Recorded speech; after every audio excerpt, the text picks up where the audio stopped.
So yeah, what's happening? Um, this is our first podcast, video cast, whatever you want to call it, for Any Magic that Coach Scott and I are going to be doing. So I'm waiting for him to hop on here, but we're just gonna be talking about what's going on, man. A lot of things happening right now, especially with the pandemic. So we're gonna talk about high school ball, AAU, some of our players, kind of everything that's been happening. But right now, like I said, it's a hard time for everybody, and we're just trying to deal. I know me personally, I'm still fortunate enough to to try to play ball, and so I play. I play 4 days a week, and then not being able to play, it's crazy. So I know I'm struggling with that, and then I'm a teacher too. So e-learning is tough. Um, you know, uh, e-learning with my daughter, all this stuff. So man, it's hard, but we're gonna get through it. But yeah, man, Coach Scott, when he gets on here, man, we're just gonna talk about our program, some of the things we do, how he's doing, um, and just get to it. What up? What up, man?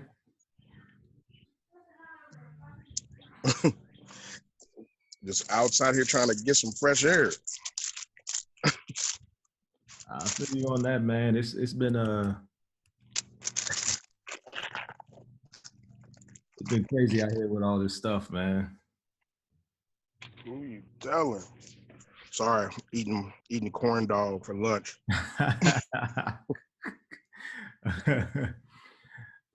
I feel you, man. So, well, speaking of that, before we really get into it, what's your eating habits been like? Fat. Fat people eat habits. I feel you, man. I've been trying. Been lazy.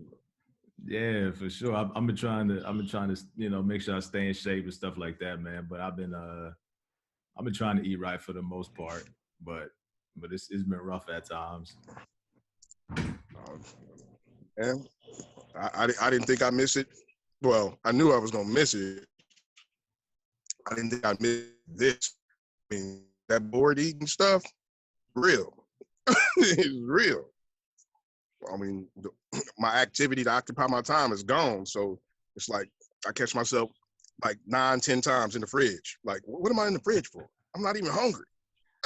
Like, what am I looking for? Yeah, that's it. That's what I was about to ask you. Like, what's it been like? With the Rona. You know what I'm saying, for you and the fam. Like, what y'all been doing to stay sane? Well, one, constantly washing our hands if we do go outside. So I'm not going in. I'm just dumping out the trash or dumping my packaging in the trash. But yeah, when we get home, anytime we come in, wash our hands, stripping off your clothes if you've gone somewhere. Come in, we basically take them off in the garage. I mean, those are the precautions that we're taking. But other than that, I mean, just not going nowhere. You know what I'm saying? Not inviting people over. I mean, the only people that have been in here is the people that live here. So, I mean, that's pretty much how we getting down. Yeah, man. I mean, they I ain't gonna say they tripping, man. I mean, they taking every precaution that they can, here in good old Hamilton County, man. But they took the nets and the goals off the rims and everything around here. You gotta make a trip to the city where they got pieces of 2x4 in the rims with chains. Oh yeah, they really trying to take hoop from us, but I get it, man. It's crazy out here. You know anybody in particular that contracted the virus? My first cousin, actually, he just recovered 3 days ago. So he now here's the thing: there is no real telling when you catch it.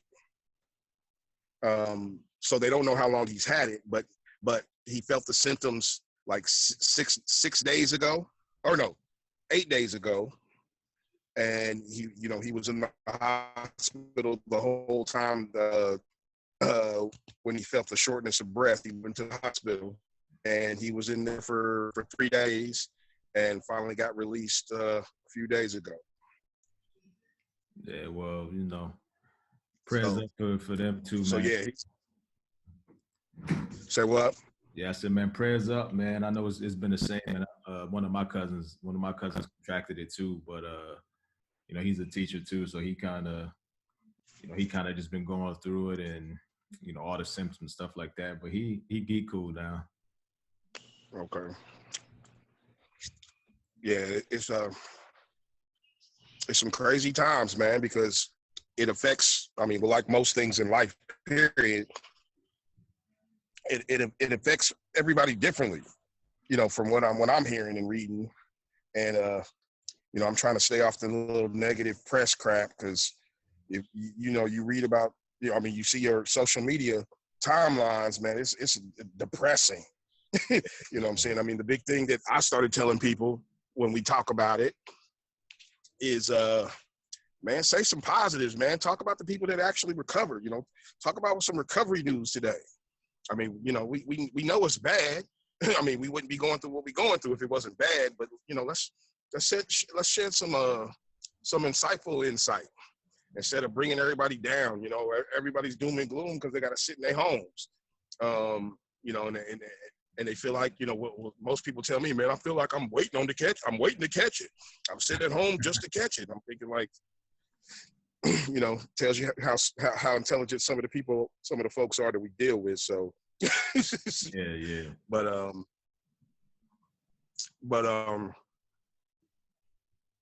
that's pretty much going on with my Rona stuff. Obviously I wish I was with the club, prepping for the next event. But I definitely don't want to be prepping me personally, I don't want to be getting nobody sick.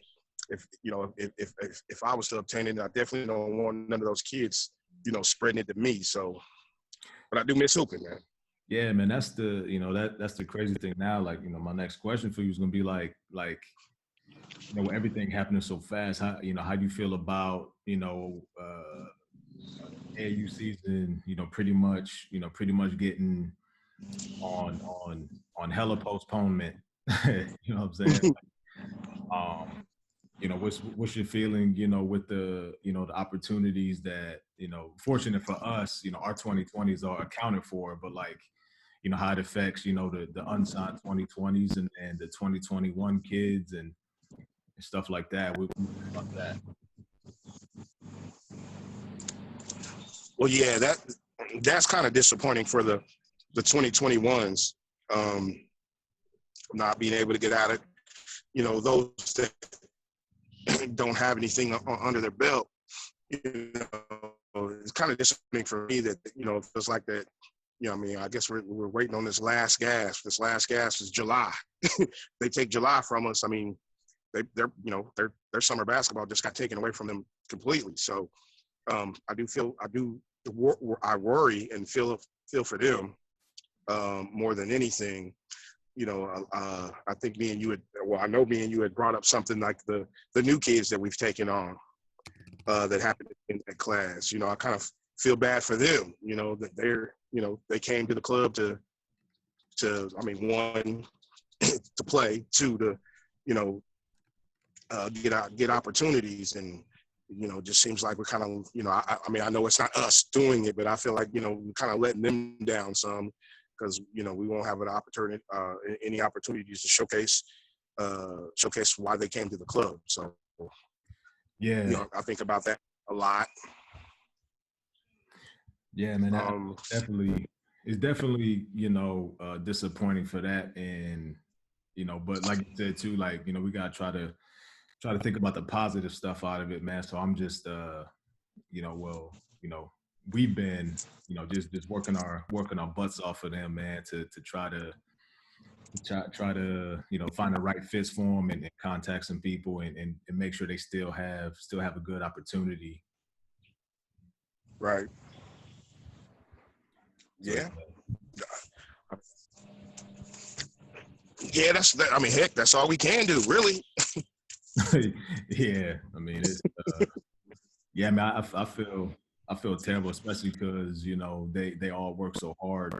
You know what I mean? And like our club is all about finding the right fit for anybody. So it's not just like D1 or bust or anything like that. We got kids from all levels. So we trying to find places for everybody. Uh, True, so true. I mean, it's a lot of work, but it's what we do anyway. So it's really not work at all. Right. So I know you was excited about yeah, I know you was excited about your clubs. For y'all that don't know out there, Coach Scott took over the 2023, and so he has two squads.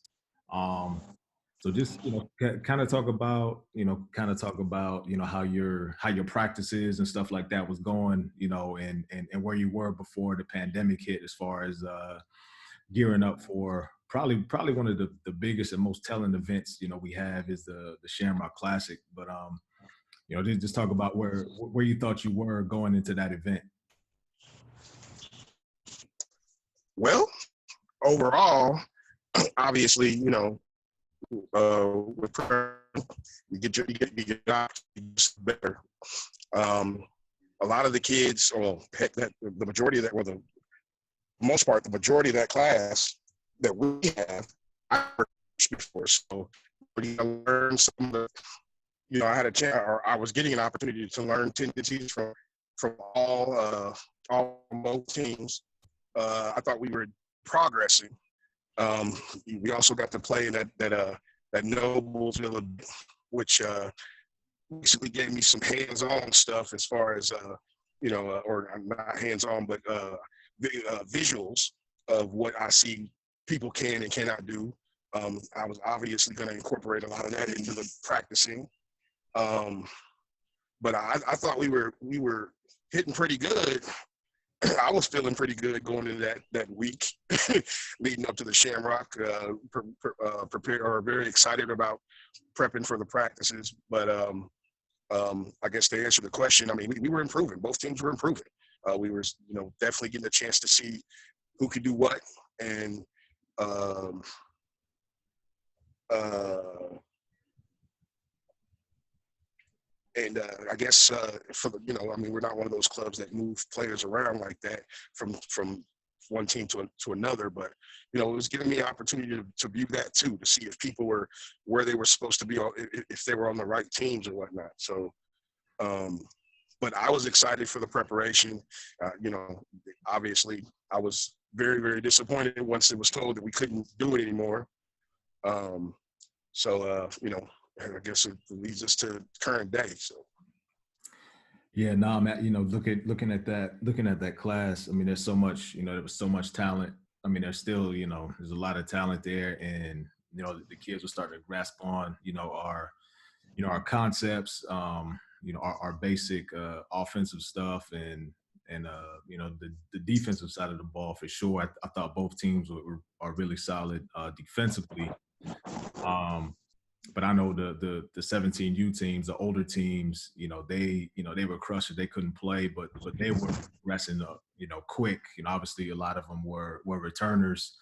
But even the new kids we had in the club, man, they was ready to rock, and I mean they still are. I mean they're out there. They text us and things like that, talk about what they're working on and things like that. So they're ready to go. If it's a go in July, they'll be ready to go. But I think overall, the club, especially our younger ones, with like I said, the group that Holly Hoopengarner and Abby Abel are gonna coach. Like I really feel like the future, they're gonna be straight. But so yeah, but man, this unfortunately this virus did what it did to us. But like you said, we gotta look at the positive. Kids are hungrier and they're gonna work harder from it, I feel. me too. Me too. I think they're gonna miss it, or I think they're missing it, and I think it'll show once we get back to normal. Yeah, for sure. Yeah, that's that's the thing is oh, what the hell is normal these days? But yeah, I hear you on that. Um, but since we We'll have can't a new normal. yeah, the new normal. But yeah, I mean, we can't, we can't really talk about this season because there hasn't been no season. But talk a little bit about your team last summer, your 2020 kids, and how much of a journey it was, to get the respect that those kids deserved. And out of that, we got multiple all-state kids. You got Indiana all-stars again, like we always do. But just kind of talk about last year's team and kind of the journey. Well, for me, I would have to say it was probably one of the easier years coaching because I want to say everybody, with the exception of two players, were returnees to the club. Yeah. So it wasn't a whole lot of instruction that you had to really, like, you didn't have to reteach a whole lot of stuff. So it was, like, to me, the equivalent of having a veteran team at any level returning to you. Um, I think a blessing in disguise for me was coaching the girls that were on your team the previous summer in DC. Hmm. I mean, I know I fill in and I coach. I try to help out, or we try to help out as a club. We try to help each other out. But spending those 4 days with them, and heck, not even knowing that I would get any of them the next year, just knowing a little bit about what they do well, what they don't do so well, was kind of easier to incorporate your transition into, the three returnees that I had from my squad the previous summer, adding the five new pieces to that mold, or excuse me, six new pieces. Um, it to me, it was just easier. It was probably one of the easiest coaching jobs that I could have possibly have had. Yeah, that was a great group. And like I said, our 2020 class was so big. And you had that one group. And then kind of what we do is, we put the players in the best position where they can showcase, what they can do. We don't try to put, the same type of kid on the team so they cancel each other out. We want everyone to be able to kind of showcase Right. what they can do. So we had two 2020 teams last year, and both teams played. I mean, they played hard. They got after each other in practice, and that's all we really asked for. But for Coach Scott's team, the journey was, um, a lot of those kids were overlooked. And then the same kids on my team. Actually, Yes. that whole class for us was overlooked, and man, they bust their butts, man. They wanted to prove who they were, and I felt like they did that at every event. It didn't matter if we were playing, in the Blue Star League, or if we were at Battle of the Borough, or wherever. I mean, those kids came and they competed every game. Yes, they did. Yes, they did. Like I said, they were. It was an easy group to coach, man. It was fun. Um, Great group of kids. They worked when they were there. When they when they were at practice and in the games. I mean, it it it translated into good play, uh, which was, to me, one of the most gratifying feelings I could have as a coach and a long time member of the program. To me, that was the most gratifying thing, to see them all basically get what I felt they deserved, and that was opportunities to play at the next level.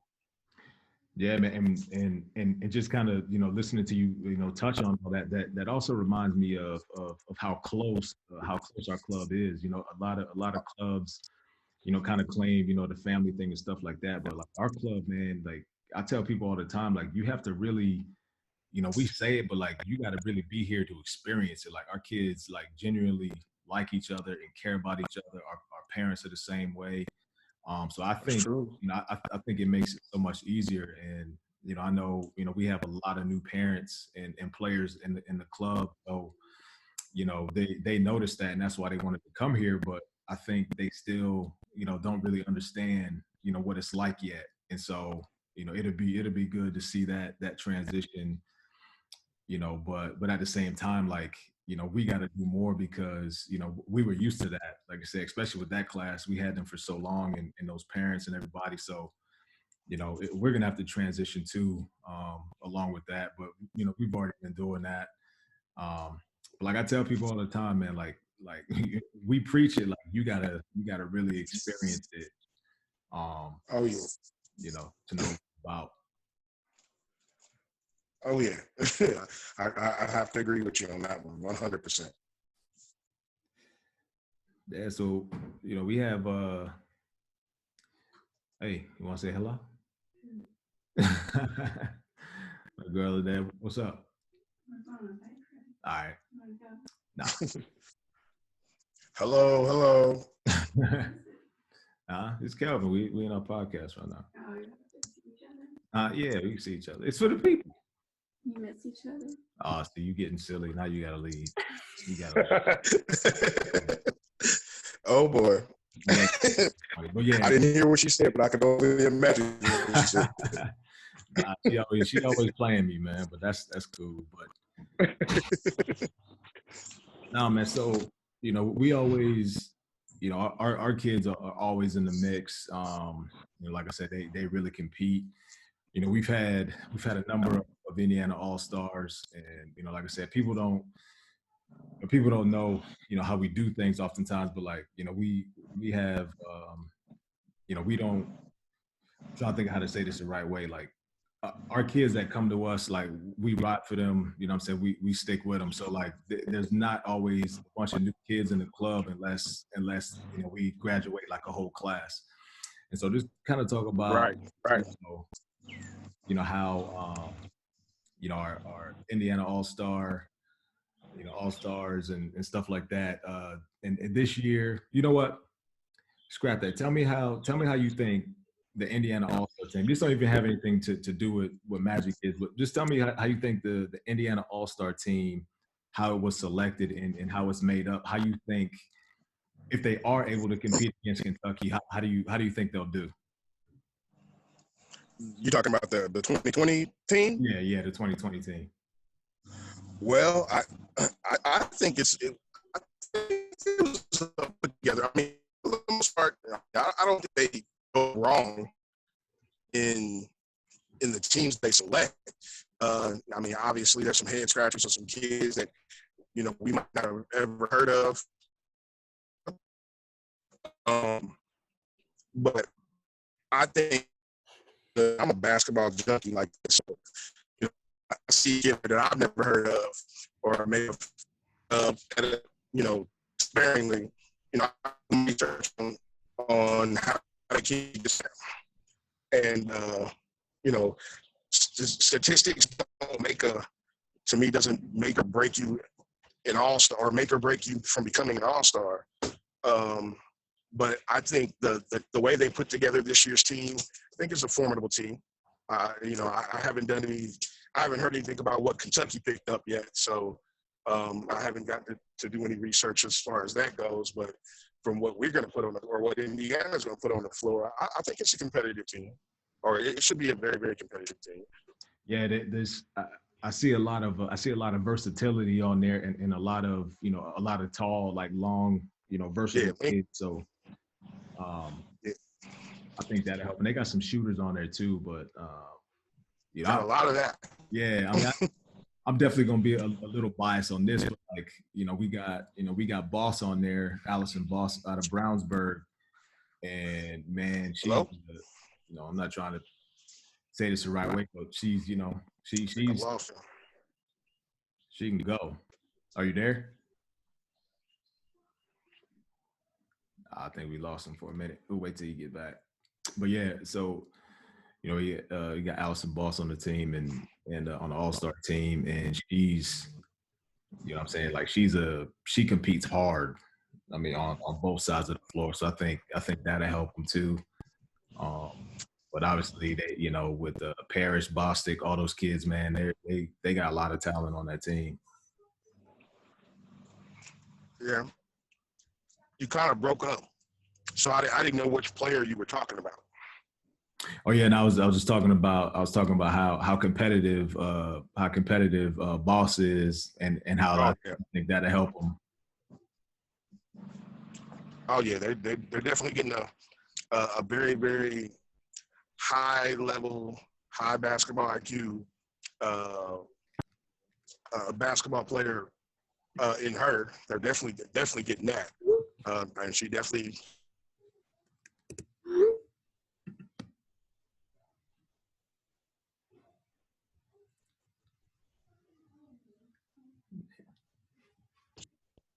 She's not the greatest athlete in the world, but I mean, she makes do for, she makes do for what she brings on that end of the floor. Very, very, very quick hands. Um, she reads passing lanes well. Uh, I mean, she's not what you would call a quote unquote big guard, but she doesn't have problems guarding bigger people. I mean, she knows she plays. What's the term they use? Playing the angles. I think she's a Yeah, I think she's good at that for an athlete. Um, but yeah, I mean, I think the most. I mean, obviously everybody talks about her scoring or shooting, but let's play both ends of the floor. yeah, for sure, for sure. Um, yeah, man. Speaking about that too, and like obviously that Indiana All Star team, all those kids are super talented and stuff like that, and they're getting ready to go off to college.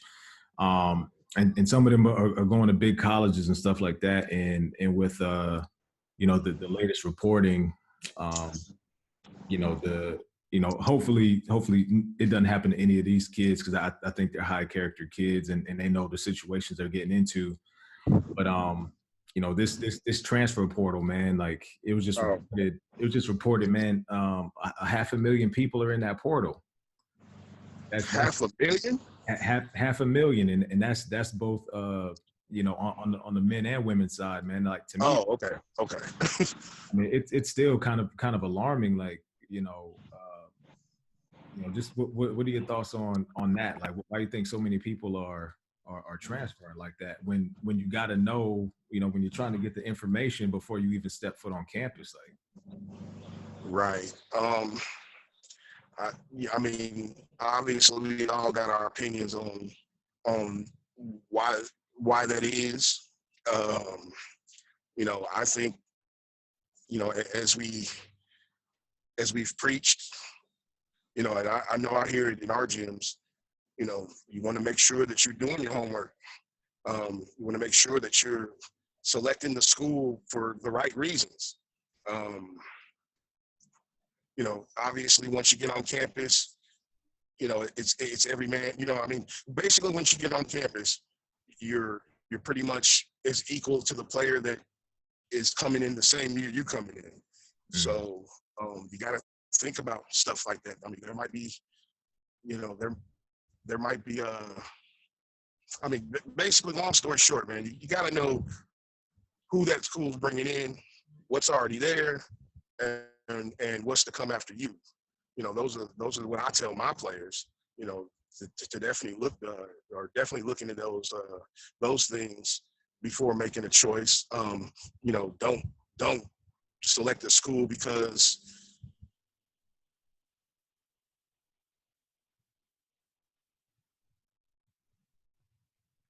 I think he might be cutting in and out again.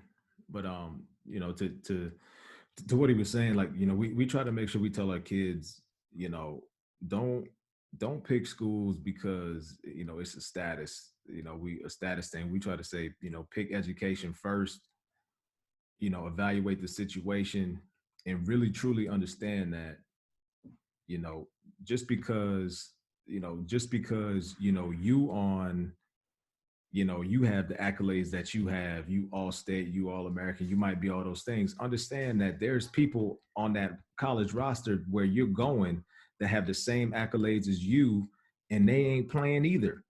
So, we try to tell them, it's always hard, especially when you're good. But like, I tell people all this. I tell freshmen before they leave, we're about to actually bring one of our 2020 commits on. But I'm just like, every freshman thinks they're gonna play, and I'm just like, man, y'all have no idea, until you get there. So, we always try to stress that, to our players, like, do your homework, think education first, and understand that, you might have to sit 1 or 2 years and you have to wait your turn. And these coaches out here, God bless them, they provide kids with a lot of opportunity, but they're not always honest about, what a kid's role is or something like that. They can tell you something, and then as soon as you get there, they could flip it and do something else. So like, you really got to do your research and make sure you're making the right decisions.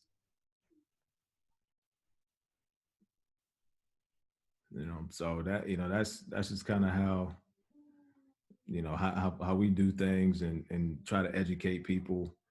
And that goes for, D1 kids, NAIA kids, D3, whatever. It don't matter. There's always going to be a learning curve when you get there, and you always going to figure out that you're not as good as you think you are. So we try to drill that, in our kids' heads, and for the most part, man, they listen to us. So I'm happy about that. Coach, can you hear us now? I'm on muting. For me, All right, we got you now. We got you back. all right. Yeah, you explained it. You explained it how we do things. I mean, I don't want to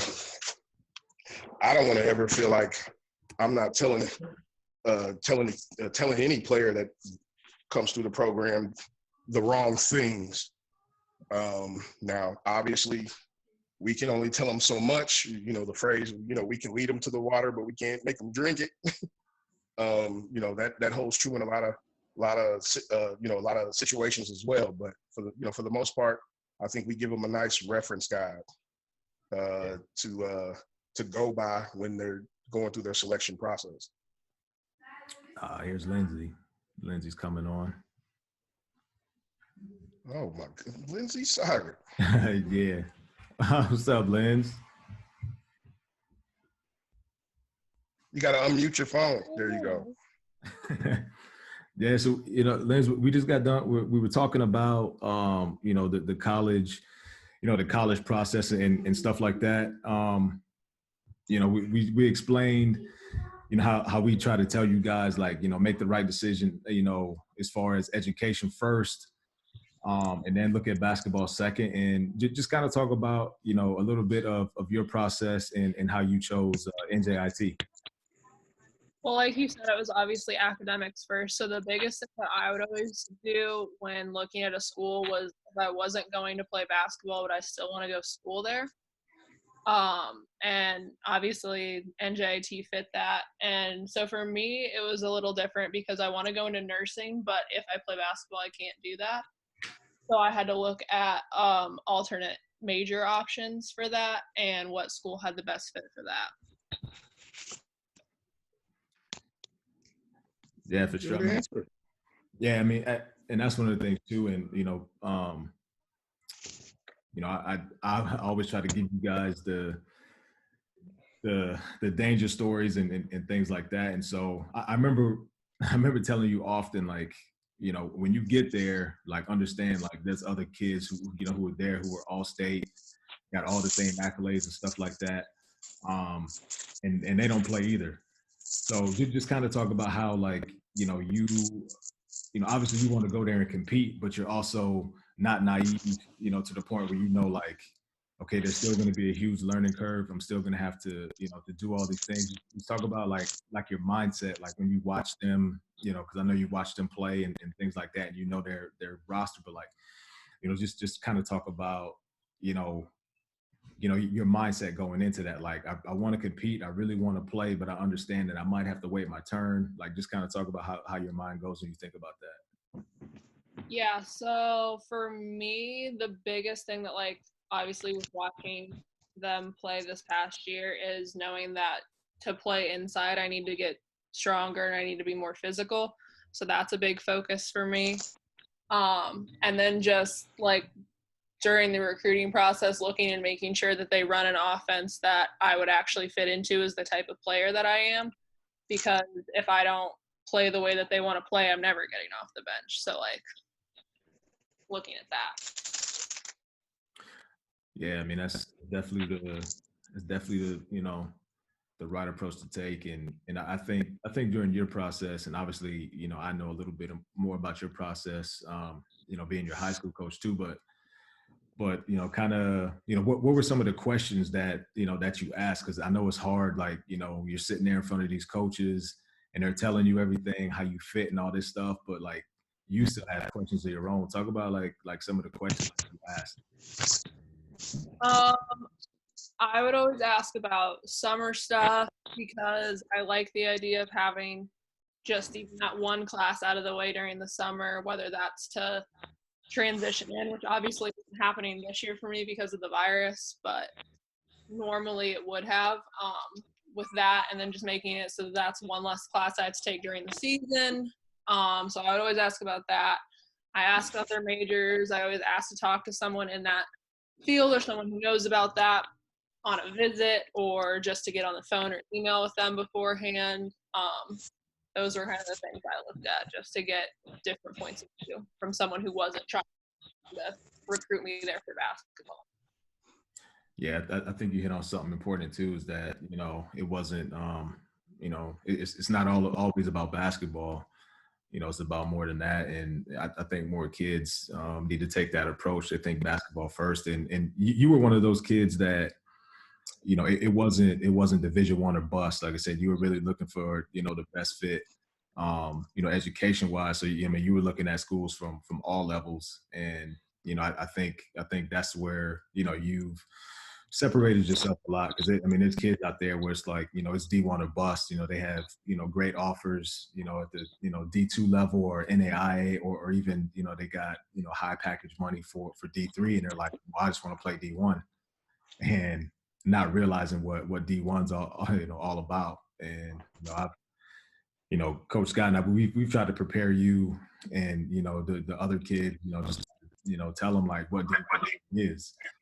It's a job. You got to grow up. You know what I mean? Like you're at their disposal. So I know Coach Scott, obviously, with your kid, with Kiera, that's how it was with her too. Was picking the right fit and things like that. So that's also one of the things that separate us. Like, I don't want to be the program that's always represented in the portal.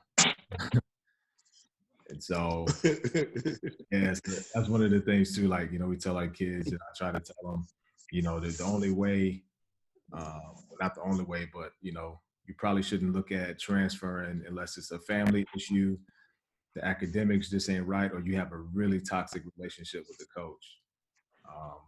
Because all of that, everything else, you should have known that before you went in there. But I mean, everybody's different, but I think, that's a different conversation. I think eras are just different as far as that. But yeah, I mean, so before you got on, Coach Scott and I, we was talking about our Rona stories. So what are you on right now? How are you dealing with this thing? Oh my gosh, it's lots of arts and crafts has been. Oh yeah. Arts and crafts. Okay. All right. Yeah. Lots of walking the dog. Yeah. Still running a lot. Yeah. How does it feel to actually be told like you cannot play basketball? I mean, tell John Walls this, but we've definitely still gone up to school. I'll keep that quiet. He won't watch this podcast anyway. Yeah, so you're still sneaking to get some stuff in there, but all right. Well, if you're doing that, make sure it's you keep your social distance. Oh yeah. Oh my god, it's so annoying. Like our neighbors just don't care about it at all. Like we'll see their kids just coming and going with their friends and having friends over, and I'm just like, it makes my mom so mad because she's like, I'm literally risking my life every day going into this hospital, and you can't just stay home. Yeah, yeah. Shout out to Miss Cyric, man. You know, for putting Yeah. in the work that she does. She's a she's a nurse. She's in the healthcare field, and she's busting her butt. So man, shout out to her. But before we let you go, what's on your playlist right now? What you listening to? Oh God, I was listening to Bruno Mars while I just mowed the lawn. Don't look at me like that. All right, now Yeah, I like Bruno. I give you I like okay. All right, who else? Who else? I don't know. So I don't listen to music when I run. So like I listen to podcasts instead. Okay. And so a lot of those. So you just said a lot of those like that. That tells me it's probably something weird. It's like the crime podcasts. Yeah, see, I knew it. What's wrong with that? It's all right. It's all good. It's true. That's what as long as you're running, like I said, as long as you getting them push-ups in. Yeah, not well. Well, you'll be all right. That's why you're doing them. It got to get easier. But all right, Lindsay Cyric, appreciate you coming on. Well, I got a question for Lindsay. Oh, my bad. Go ahead. Have you been keeping up with any of your AAU teammates during this whole quarantine? Nah. Who do I still talk to? Not a lot of them, to be honest. I mean, y'all can't be that busy. I know. Yeah, that's bad too, because we just talked about how much of a family we are. Our kids love each other, and this what you say. I will say I try to keep them together the best I can. We do keep a team text, so I try to give them some encouraging words here and there, or drop a little funny. If anybody should be able to make fun of anybody, I should be able to make fun of someone. But I try to do that from time to time, and praise them on their accolades so everybody knows, or doesn't forget where they came from. But for the most part, that's what I've been doing. Now I've been thinking about doing something because I'm going to try to make this a tradition for all our graduating kids to get them in a cap and gown and kind of post it on social media, basically stating that this is our mission complete. So it looks like that's not going to happen this year. So I was just brainstorming last night before I went to sleep on, because I'm seeing all these social media videos of kids dribbling the ball and then holding the ball up to the camera and changing clothes or whatnot. Morphing. Yeah. I figured, we could do something and basically have the kids that are committed to going to school or know what school they're going to next year to basically, do something with their school T-shirt on or something like that. Oh yeah, that's hard. I haven't come around to a full grasp of the idea, but it's just something to keep them, to keep them current, and for us to have a little fun with the club. So. Yeah, you could definitely do that, and then it'll be just like the selfie tour. You'll start seeing it everywhere. My bad. That wasn't supposed to get out of control like that. It's a good thing, man. It's a good thing. Well, all right, Lindsay, appreciate you coming on. I'm sure we'll talk soon. All right, Tim. Bye. All right, see you. All right, well, that was cool. That was Lindsay Cyric, man. She's been in our club since a 7th grader, man. So she's been here, so she knows the ins and outs of everything. But so yeah, man. We kind of talked about kind of a little bit of everything, but what's your quickly? What's your thoughts on youth sports right now, where it's at as far as, just versus our era. Oh goodness, man! It's kind of like the NBA comparison, comparing Yeah. Jordan to LeBron. I mean, I mean, it's still a game of basketball, but it's just done differently. And the way that we did it worked for us. I guess the way that they're doing it is working for them. I will say this: I don't recall my parents or my mom being as hands-on as some of the parents I'm seeing. Uh, you know, going through this with the current day and age of player. I know I didn't have any of that. There's a lot of things that they have that we didn't have. Like, I mean, this trainer stuff, this is new. You know what I'm saying? I mean, if you want to get good at the game, I mean, you trained yourself. You know what I'm saying? You went out for hours, you found a court, you worked for hours on whatever it is that you were trying to improve on. And then, I guess here, me being from Indiana, the best way to go out there and to see if what you were working on was working is to go play on that blacktop somewhere. So, that used to be how. I mean, that was our somewhat AAU. So Yeah. So I mean, to me, that's the biggest difference. Just a lot of people got hands on, with some of these players than the days that, or I guess back in the day. I guess we can call it back in the day now, right? Nah, we can steal that phrase. Yeah, I think we definitely can, man. I think you hit it, man. You hit it on the head. I know. I mean, I would be, especially in the summers and stuff like that, man. Like, we wake up in the morning, man. We hoop from 10 to like 6 o'clock at night, hit every court in every, in every neighborhood, sometimes go over to different cities and hoop. And Yep. that's how you did it, man. Like, and when you was just out there, with your homie or whatever, you was working on different things and, playing one-on-one. And the biggest thing I know when I was growing up was playing 21 with like 12 dudes. Oh yeah. Oh yeah.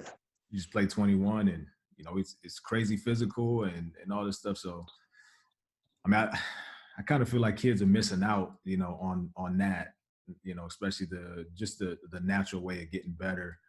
But like you said, it's different times, and what works for them. So, but I do think, and I might get a little heat for this, but I do think in our era, playing on the blacktop like that and competing against so many different people, you were able, in those settings, you were able to work on your individual game and your team game at the same time. That is true. Yeah, so I know That's now true. kids, when they're in there with the trainer and stuff like that, like they might have one or two people in there, but you still just working on your individual game, which is not a bad thing. But like back in our time, you was able to do two things at one time, so it was cool. So before I let you go, man, what's it been like? What's that haircut life been like without the barber, man? Man, you can see this. I mean, the crazy thing is, I was gonna say something. I'm like, when you first got on, and I'm like, oh, how he able to get clean? Yeah, man. I got my stuff here, man. I got my stuff here. But last week, a couple of days ago, man, I had, my joint was all over the place, man. My hairline was I had the Stephen A. Oh man. Yeah, man. I was looking too, man. My girl came in and she was like, "You look real ridiculous." So I was like, "All right, let me do something about this." Oh yeah, man. Yeah, I'm over here struggling. The day, the last day, I guess we were going to be allowed to get haircuts. My barber was like, "Oh, we good, we open." So I set an appointment for that day. Man, dude hit me up like 6 o'clock in the morning. Hey man, we're not gonna be able to do it. He said, "I'm not risking no fine for no $30." So, so I'm like, I feel you, but I don't feel you. So, yeah, man, I'm struggling. So, but yeah, I'm tempted to shave off the beard because it's boy, I can't maintain it. Can't maintain it. You ain't going nowhere, so it'll be back. Cut it. By the time you back, it'll be back the right way. Yeah, yeah. Hopefully so, man. But hopefully we can get through this, with the least amount of strain possible, and get back to some, at least some basketball. I know I miss it, man. I mean, I don't know how many old games I've watched over the last couple of weeks or a week and a half, but it's been a lot. It's been a lot.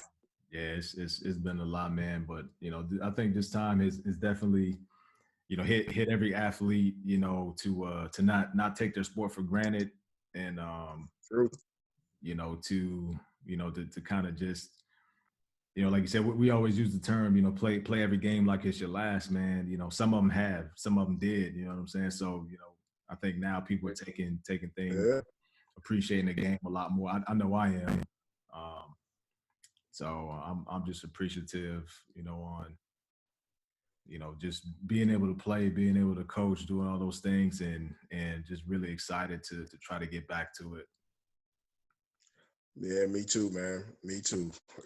Just don't take July, man. I got my fingers crossed, man. I'm praying every night. I need July. Yeah, yeah. I hope we can get that done, man. I really do. That's definitely our fun time as well. Yeah, true. But yeah, everybody, man, thanks for listening. Truly appreciate it, and we'll be back next week, with some more topics, some more guests. But appreciate all the support, all the people that support the Magic Club, and all the players and everything like that, man. We appreciate you guys. Coach, Yes, you got sir. anything before we sign out? Sign out, man. All right, y'all. All right, we'll be back next week. Yep.